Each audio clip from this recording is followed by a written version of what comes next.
بسم الله الرحمن الرحيم. الحمد لله رب العالمين، والصلاة والسلام على سيدنا محمد خاتم الأنبياء وإمام المرسلين وعلى آله وأصحابه أجمعين. أما بعد، سلام الله عليكم ورحمته وبركاته أيها الإخوة الكرام. سوف أكلمكم اليوم عن أسباب اختلاف الفقهاء. لاختلاف الفقهاء أسباب عديدة ألفت فيها كتب وكتبت فيها رسائل، وها أنا أوجزها لحضراتكم في عجالة سريعة. السبب الأول: طبيعة عقول المكلفين ونفوسهم، كما أن المجتهدين مختلفون أيضا ومتفاوتون في الاطلاع على السنة. فقد خلق الله المكلفين وعلى رأسهم المجتهدين طبائع مختلفة، فمن طبيعة تميل إلى التشدد والأخذ بالحزم، ومن طبيعة متساهلة تميل إلى التيسير الذي شرعه الله لعباده. وهذا فطرة الله سبحانه وتعالى في خلقه، كما أن تفاوت المجتهدين في العقول له نصيب أيضا في هذه الأسباب، فمن عقل متسع نير إلى أوسع فأوسع، إلى أوسع من جانب وأضيق من جانب آخر.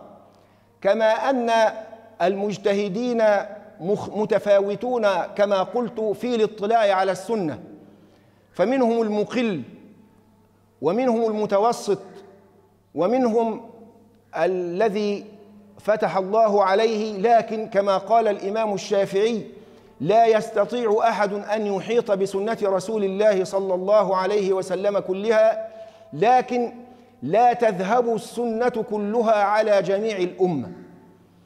هذا هو السبب الأول باختصار: طبيعة عقول المجتهدين ونفوسهم وتفاوتهم في الاطلاع على السنة. السبب الثاني: ثبوت النصوص الشرعية ما عدا القرآن الكريم والسنة النبوية المتواترة، كما سبق وأن كلمتك حضراتكم عن ذلك في أثناء حديثي عن مجال اختلاف الفقهاء. فلكل إمام قواعده وقوانينه التي وضعها لكي يصح الحديث أو يعتبر الحديث صحيحا عنده، لكي يعتبر الحديث صحيحا عنده. ولا يجوز الاعتراض بقواعد إمام على قواعد إمام آخر، لأن كلهم مجتهدون، ومن ثم فلا يجوز ولا ينبغي أن نعترض بقواعد إمام على قواعد إمام آخر، فلكل إمام قواعده وقوانينه التي وضعها لنفسه ليصح، لكي يجعل أو يعتبر الحديث صحيحا ويعمل ويقبله ويعمل بمقتضاه، بالإضافة إلى القواعد العامة لعلم مصطلح الحديث. فمثلا الإمام أبو حنيفة رضي الله عنه وضع لنفسه شروطا لقبول أخبار الآحاد، منها ألا يعمل الراوي بخلاف ما روى، ومنها ألا يأتي الحديث في أمر يحتاج إليه الناس في كافة أو في أغلب أمور حياتهم حاجة شديدة، وهو ما يسمى فقها أو عند الأصوليين بعموم البلوى. ومنها ألا يكون الحديث مخالفا للقواعد العامة والأصول العامة في الشريعة. وبمقتضى هذه القواعد والقوانين والضوابط التي وضعها الإمام أبو حنيفة لم يصح عنده كثير من الأحاديث، صحت عند غيره. وكذلك الإمام مالك رحمه الله تعالى، فإن من شروطه ومن قواعده في قبول أخبار الآحاد ألا يأتي الخبر مخالفا لعمل أهل المدينة، فإن جاء الخبر مخالفا لعمل أهل المدينة كانت العبرة بعمل أهل المدينة. وكذلك الإمام الشافعي كان له رأي في الحديث المرسل، فوضع له لقبوله شروطا بمقتضاها رد كثيرا من الأحاديث المرسلة، وهكذا.